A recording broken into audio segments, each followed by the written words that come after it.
Good morning. I am Elmer Sayre. I am the owner and manager of the Sayre Highlands.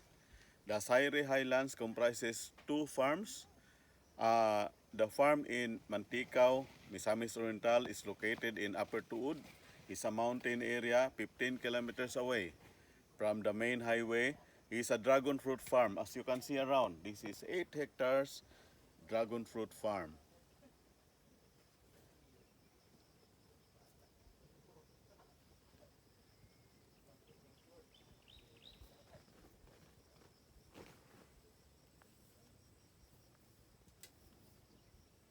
Tuyok. Sada. Balik sa ako.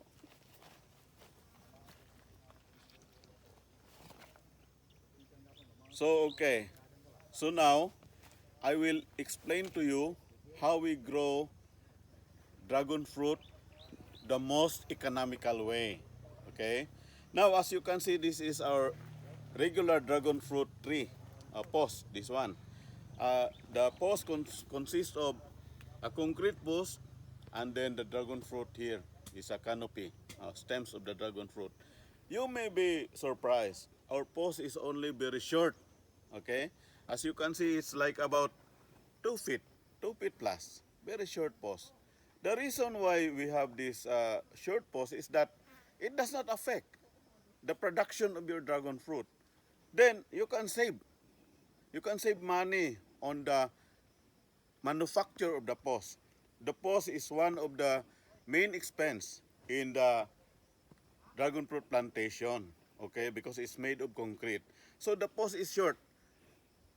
If your post is short, then the growth of the dragon fruit is like that. It will not go in the soil, okay, and the growth is upwards. So during the first year of your dragon fruit, this is now 3 years old.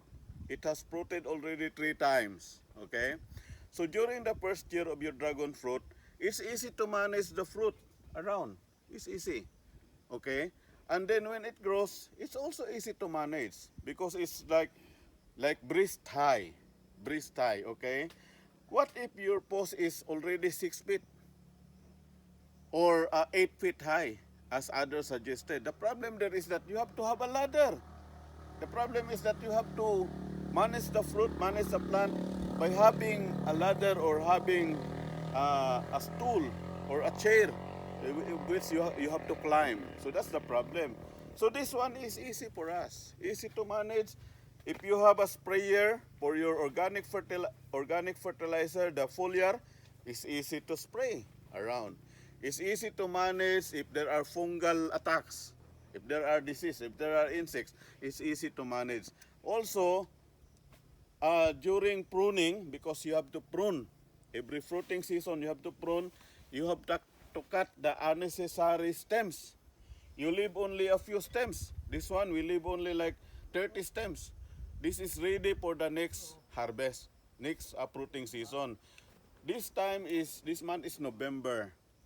October is the end of the fruiting season of the dragon fruit. So this is the time where we have to cut. As you can see, there are a lot of cuttings around. These are waste stems, okay? But the stems that are mature, that we cut, we leave them as a planting material for the next post that we have. So that is the main reason. No, you see, the dragon fruit is only like that. This is what is happening to all the dragon fruits around the farm. Then, how we reduce the cost? Still reduce the cost. We reduce the cost by using bamboo as the form for our concrete. Okay? We use bamboo as the form. As you can see here is bamboo, but the cement, the concrete inside is class A. We use class A cement. The rebar is also bamboo. So we reduce the cost in making of the post. The organic fertilizer, we have to put in a lot of organic fertilizer, 5 to 8 kilos of organic fertilizer at the base of the post, because dragon fruit responds very well to organic fertilization. Okay, that one we can plant already with 6 stems. We are planting 6 stems, not 4 stems around the dragon fruit because we have many planting materials from our cuttings. Okay? So this is the reason why we use this post. Now, you see the distance. The distance is very short.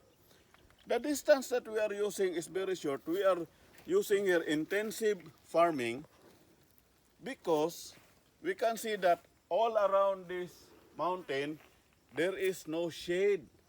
Okay? So the dragon fruit, even if they are close to each other, they receive all the sunlight starting when the sun rises.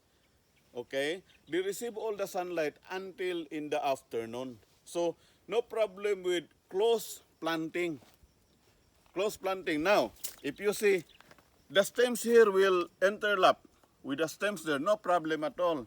You just cut the stems where they interlap in this section. Okay? Then you maintain a few cuttings only. A few stems only. Why do you have stems that are inside?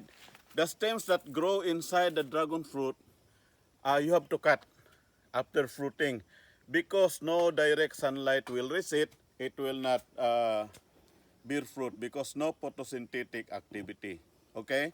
Now you see here, this is now the dragon fruit that is newly planted. This is about 2 months old after planting. You have 6 stems there. Then when it grows up to the tire, you have to cut.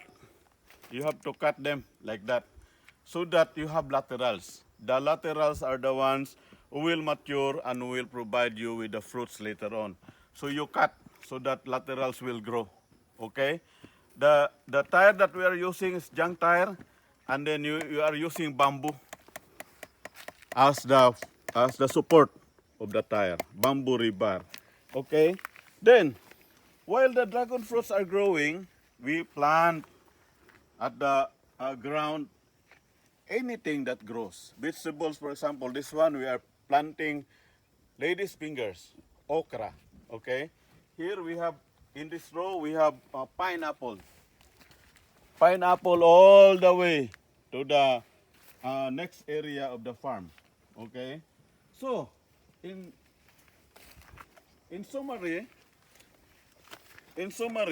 let me show you my simple computation. When you establish the dragon fruit, old tire is 2 pesos from the junk store, from the vulcanizing shop. Our post costs only 40 pesos, or about less than $1. For the cuttings, because we have our cuttings, but we have to put a cost on the cuttings, 80 pesos. For the manure, because the manure is just around the farm, is 5 pesos. Labor cost. Labor cost will be labor cost for the entire year. This costs like 20 pesos. Total of 147 pesos or $3. Okay? For the 147 pesos, for the mature dragon fruit, you get only, for the first harvest, you get only 1 kilo of fruit.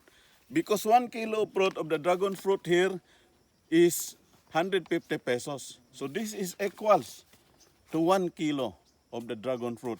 Only 2 or 3 fruits you recoup. You get all the investment that you have investment in your dragon fruit. Now, the beautiful thing about this one is that the dragon fruit that you have planted will grow until 50 years. 50. 50 years. 50 years you harvest every year. Starting on the month of April, which is the start of the long day season, until October, which is the end of the long day season, because dragon fruit is long day plant. Okay? Aside from the fruit that you harvest, you also sell the excess cuttings so that neighbors can also plant, or dragon fruit enthusiasts, entrepreneurs can also plant. One cutting, the price here at the farm gate is 30 pesos per cutting. We sell the cuttings, not a short cuttings like that, 1 inch, 1 foot, as others are selling, 1 foot or 14 inches, like that, 1 foot and 2 inches. We sell our cuttings whole, okay? One whole, long cuttings. The beauty of long cuttings is that it is near the post. If you plant a cutting like this is 1 foot to about 3 feet cuttings. It's just around here already. So you get early on, you get laterals, okay? So if you multiply this post to here, we have already like 4,000 posts. If you multiply this one, then you get good income from the dragon fruit. Be sure, as I mentioned, to put in generous amount of organic fertilizer. That is the only thing that, as per our experience. Then clean the surroundings around the base of the plant, okay? Then make sure that your area is direct sunlight, no shade around the area. Lastly, for the dragon fruit that you have, you will say the cuttings is very expensive and the cuttings is very far away. We have to transport the cuttings by courier. Okay, I will tell you. You start your dragon fruit with like a few cuttings, like 10 posts or 20 posts. We started this one with only like 30 posts. Then you get after year one, you get cuttings for planting again. Okay, thank you and hope you learned something. Contact me on my email address or mobile number. Goodbye.